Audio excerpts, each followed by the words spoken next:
You're in the bullpen. You might want to watch where you're stepping. Here's American Shorthorn Association CEO Montie Souls. Well, welcome to the bullpen. We're still here in the NCBA in New Orleans at the NCBA Trade Show and Convention. And at this time we have John Sonderman with us, who is actually the current president of the American Shorthorn Association. But today we're going to talk with him about the swine industry, as he is one of the leading geneticists in that field. And I think there's a lot of comparisons and things we can learn that we can take forward into the cattle industry from his knowledge. So, John, tell us what your title is, your job role, and what you kind of do in the swine industry. So I'm the Director of Technical Services for DNA Genetics, and based out of Columbus, Nebraska. And right now we would have 40% of the terminal sire market in the U.S. and Canada, and about 20% of the maternal market on the pig side in the U.S. and Canada. So if you like bacon, you probably met us before. That's interesting. So I think two interesting comments that he made right there was the division of terminal and maternal as far as the swine industry, as they've separated it out. Tell us a little more about that separation. I think, obviously pigs, different industry, we get to control things a little bit better than cattle. But one thing that we've really learned is that the best market hog is one that's two maternal lines mated together to make the mother, and then a terminal line to make the offspring that go to market. And we've all known that the F1, whether it's the Black Baldy or the Shorthorn Angus cross, Shorthorn Hereford cross, they're just great cows. They got longevity, better health, better reproduction. Pig industry figured that out and said, why are we throwing a terminal line into a maternal cross?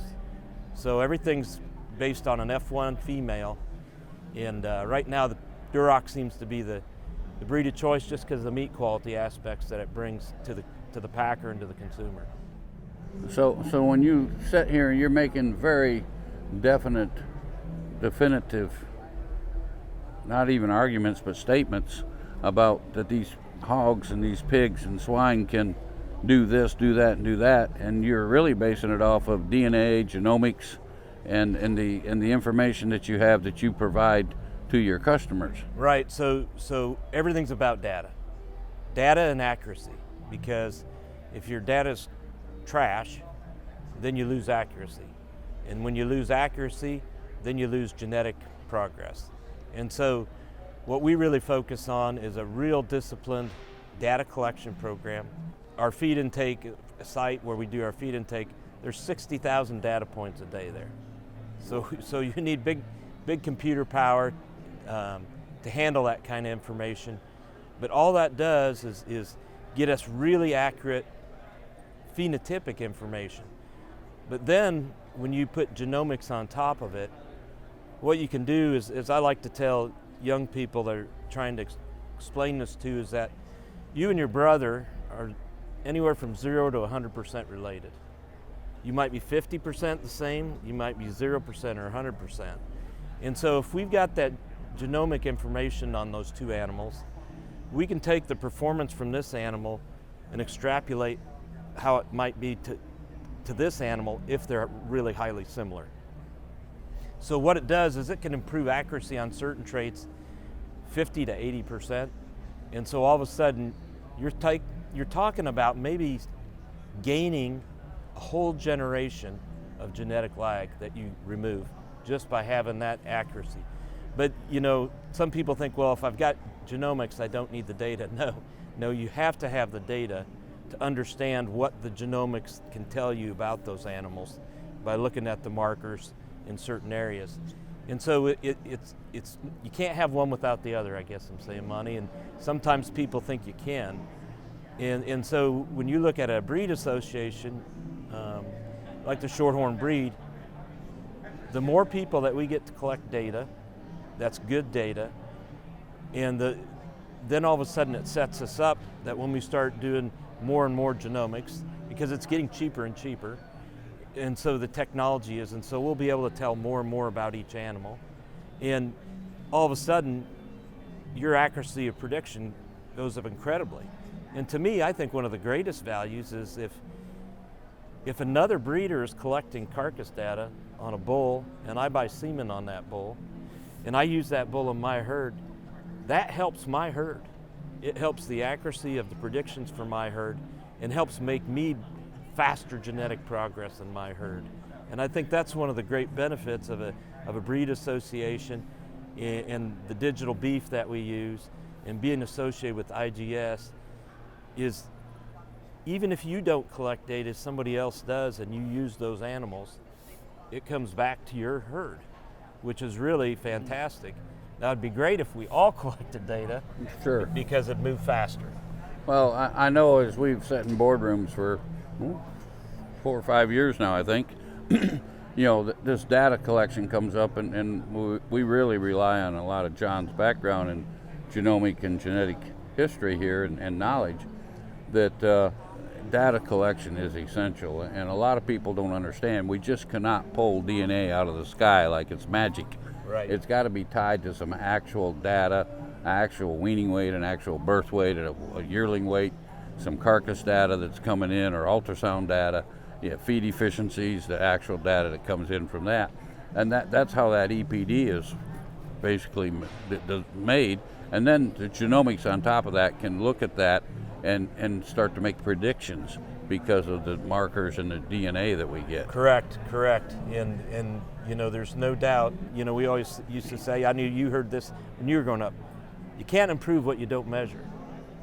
If you're measuring and you've got EPDs and you've got genomics, you've gotten a chance to make improvements on that trait that you need. If you think you need a little bit more milk, or you think you need more marbling, or you think you need a little more growth, or maybe you need a little less milk or a little less growth, however it fits for the environment you're going into, it's just, they're tools. They're tools that help the beef industry be more efficient, because the beef industry is competing against other proteins.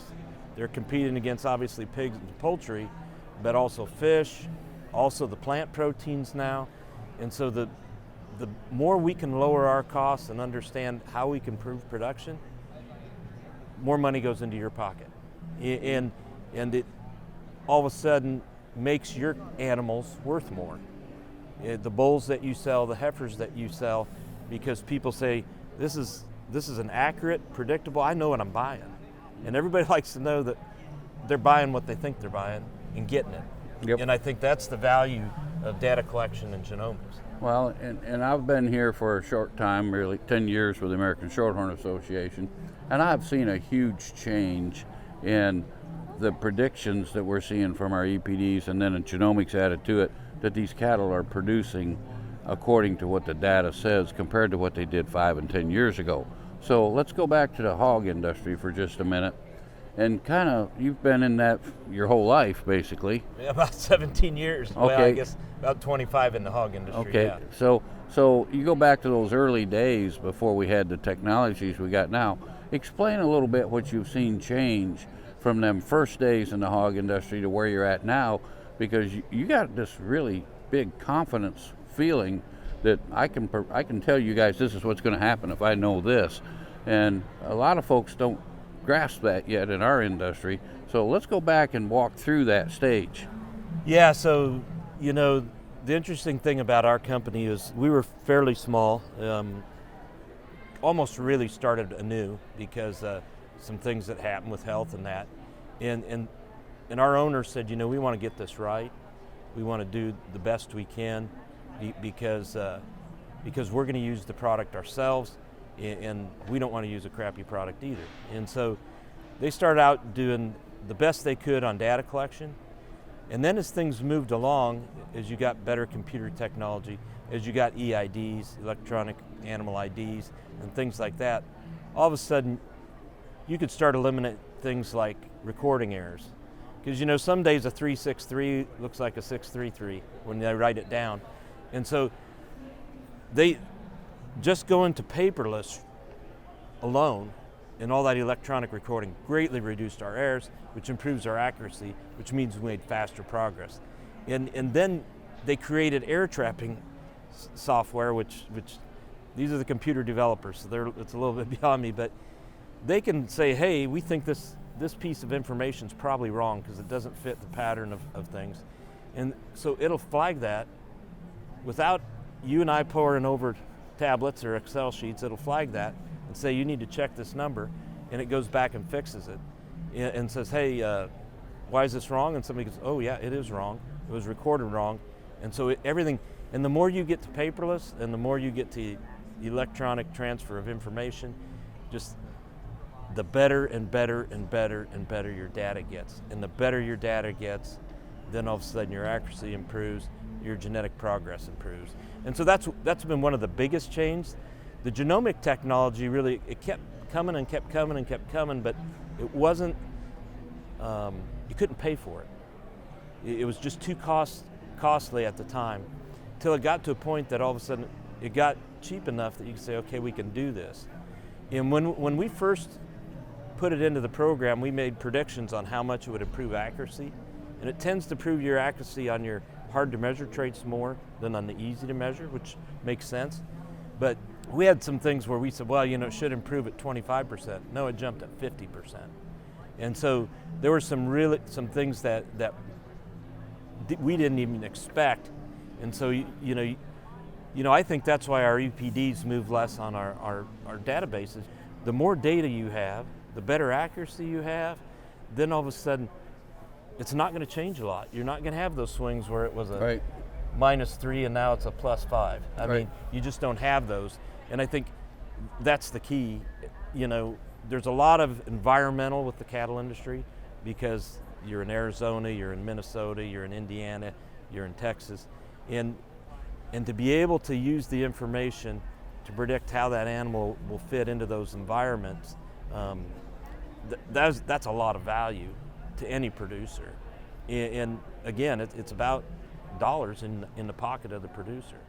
To me, there's comparisons that we always learn from the hog industry. I mean, I've looked at it when I was breeding cattle, the directions they would go. Well, we go this way because, they have litters and their gestation is shorter. And one of the striking things that I share with you and share with our folks today, we were at our annual meeting and we were sitting at the table. I think you were at the same table with me and another person that's in the hog industry that raises cattle. I said, how can you afford to raise these pigs and sell it for $2.99 a pound for pork chops? I mean, it's unreal. And they're better pork chops than I ever had. And he says, well, the difference is we're now getting 30 pigs per litter instead of 15 because of genomics. Right. And these changes are the dramatic changes that we see happen in the hog industry, from your terminal to your maternal, that we don't see them as quick in the cattle industry because our gestation is there and we have single births. But it's coming and it's there, and if we use it, we can take advantage of a lot of that. And it's really even more important that we have access to that data and get that data in, because we don't have this quick turnover to find our mistakes. Yeah. And one that's real simple that I think about, that I think every cattleman would love to go away, is pink eye. Imagine if you could find an allele or a marker on that genome that suggests that animal is more resistant to pink eye or less likely to have pink eye. I mean, I'd suck that up in a heartbeat. Okay. Now you're bringing a topic up that's been one of my personal pet peeves, because sometimes I think we are so ingrained in the production traits that we lose track of the real dollars that we can save if we had more information and gathered more information and had markers and could predict cattle that would not have as much pink eye, not have as much respiratory diseases, and do away with, just start to select cattle that are going to be healthier. The profit in our feedlots, the profit in our farms, and the vaccinations that we have to go through would change dramatically. Oh yeah. It's a huge factor in our industry that we don't really think about, but I think it's coming down the road. Well, every producer I know that's listening to this has probably used Draxxin at one time. Mm-hmm. And that's oftentimes a $15 shot. Yeah. So think about that. You save, a few $15 shots, and it adds up pretty quick if you can get away with that. It would pay a DNA bill pretty fast. awful fast. Real fast. And I'm sure in your hog industry, bringing it back around to the hog, you guys have already found a lot of these things in this this health issue for your hog swine industry. Is mandatory. Yeah, it's still kind of in its infancy, but for example, we did some studies with single sire matings of our Duroc boars, and we followed those all the way to the market. And what we saw, vast differences in boars in pre-wean mortality, so mortality before you take them off the sow, and then post-wean mortality. I mean, and you'd have a boar that, this boar might be really good here, but terrible here, and this boar might be terrible here and good here. And then you had boars that were good in both. And so we've implemented that. It's a survival index trait, and it's a generic trait that really selects just for a healthier pig, quite honestly. We don't know if it's because we're decreasing scours or if we're decreasing the respiratory, but we know that the animals out of the offspring out of those sires are more likely to make it to market. Especially these days with corn, you think how much money you've got invested. In the last 2 years, the amount of dollars to grow a hog is $34. $34 went up in 2 years. So you think about the risk and the money that you have, even if you have good prices. And it's the same with the cattle. Look what our cost of gains have done. Cost of gains in the feedlots have just skyrocketed. And so if you feed that animal out in 2 weeks before slaughter, he dies. That's a huge hickey. Big hickey. You can't hardly feed enough cattle to make up for the pen. Yeah, you're right. And a lot of people don't understand that, because that herd health and the health of an animal is maybe worth more money than maybe the extra weaning weight or yearling weight in my mind. It's been one of my pet peeves as a breed exec that we need to put more attention to it. And you're in a different field there that I think we can learn some things. If we were talking to a poultry man, if we had him sitting right over here, we would even find out a whole lot more. Right, because they're obviously they can turn faster and do it cheaper and all that. That's one of their competitive advantages. The good thing is we still taste better than everybody else. Yeah, that's true. So it's the comparisons between the hogs and the cattle, some people say there's not, because they're confined, and you talked about the different environments. But in reality, the things that we can do to make our product better are very parallel. Absolutely. It's absolutely the same thing. Absolutely. If we want a trait we want to improve, we can do it if we collect the data, and the genomics just makes the data better. And so, I mean, think of the swings in birth weight that some breeds have made, or calving ease. I mean, those traits are real, and they're real traits that the rancher wants. They don't want to check calves because they don't have 3 cowboys anymore. Mm-hmm. It's just them and their wife. Right. Once the kids are gone, they've lost a lot of labor. Well, I go back at the annual meeting. I mean, you could have picked me up off the floor when you sat there and said, through genetic selection, genomics, DNA, these pigs are having 30 pigs per litter instead of 15. Well, all of a sudden, you've just doubled production. Oh yeah, and it's astronomical. Oh, it is, and it's we've got producers now that are 32 plus. Really? Yeah, 32 plus pigs, some as high as 34, and they'll maintain that for a whole year. And you think of the competitive advantage of them competing against anybody, because you're competing against, just like in the cattle business, you're competing to produce the product for more profit than your competitor is. That's what, that's how you make money. We've all seen the difference in cow costs to run cows from high profit herds and low profit herds. And how do they do that? They focus on keeping costs down.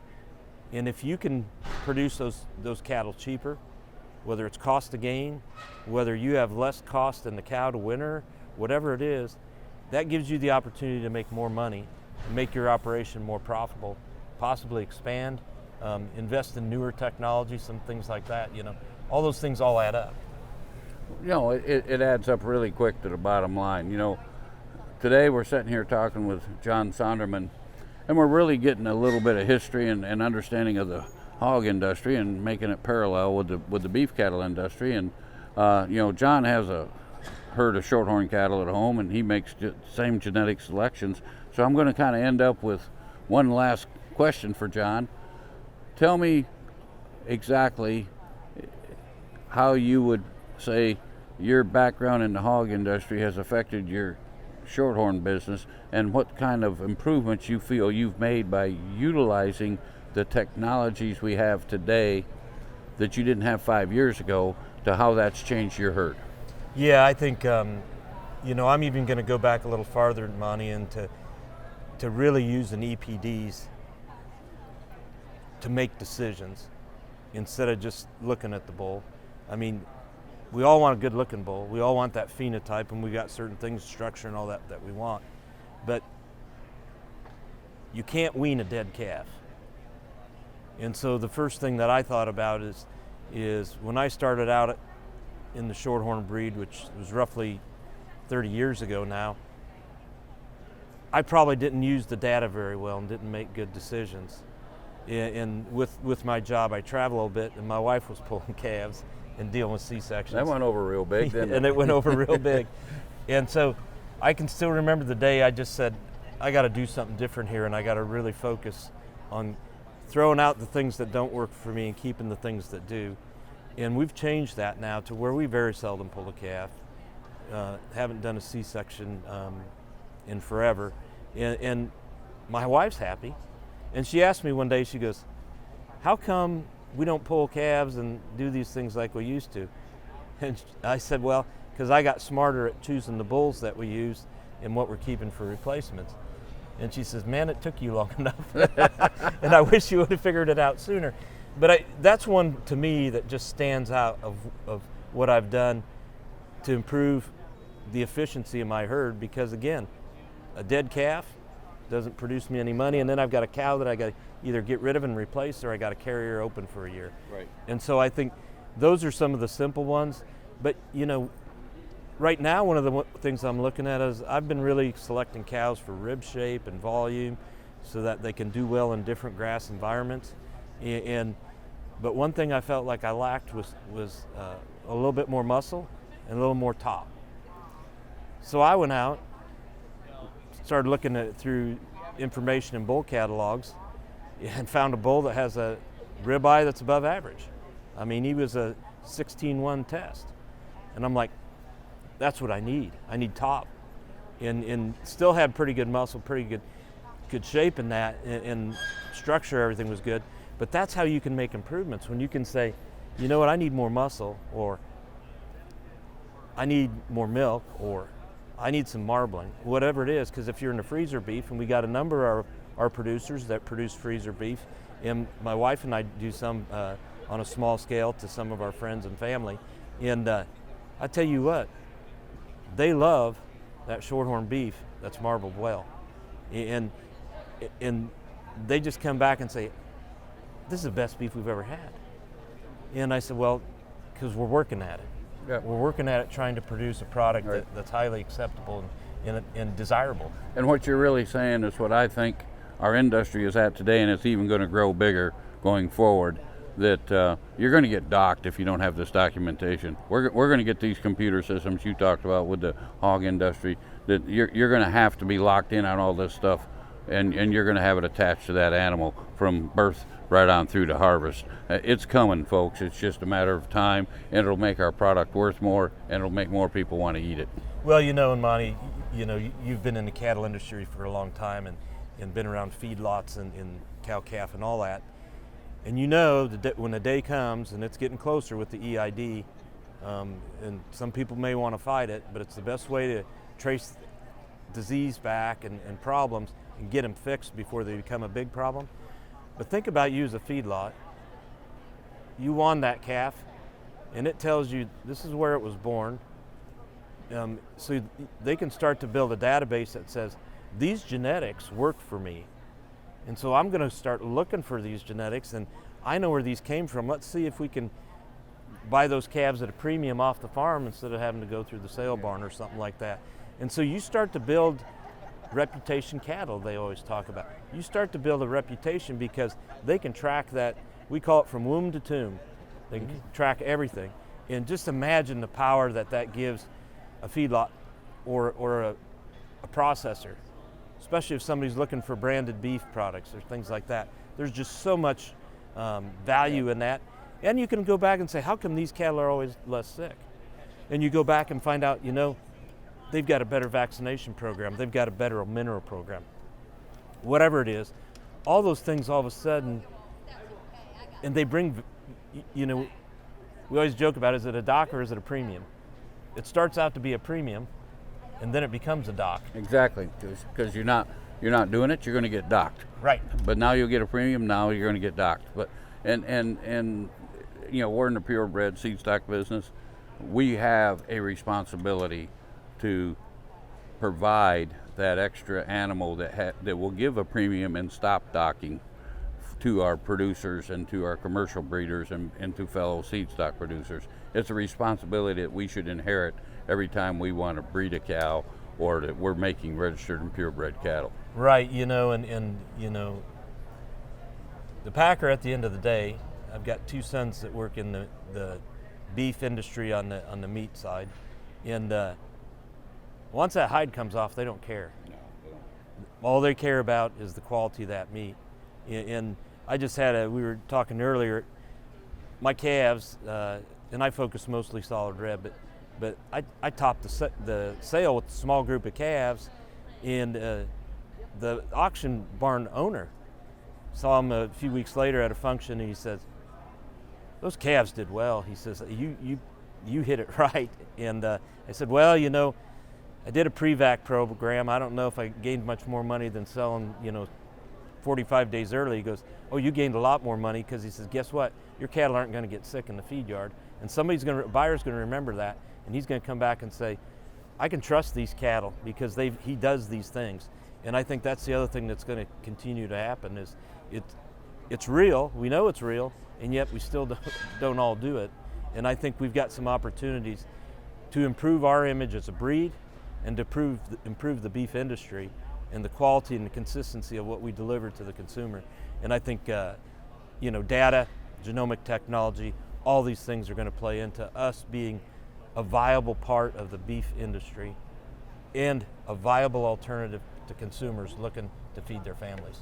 Oh, without question. I think the big word that we will end this up on is trust, because we expect that consumer to have trust in the product we make for them, that we provide. We need to have trust in the people that provide the seed stock for us, and when we buy bulls or females, the packer, the feeder, they got to have trust in us. Everybody's got to have trust in everyone else, and the only way we're going to do it is to be honest and get some data and back it all up with real figures, and it'll work for the long term. What's that? I can't remember who said it, Monty. Trust but verify. Trust but verify. Exactly. So with that, we'll wrap up this session of the Bullpen.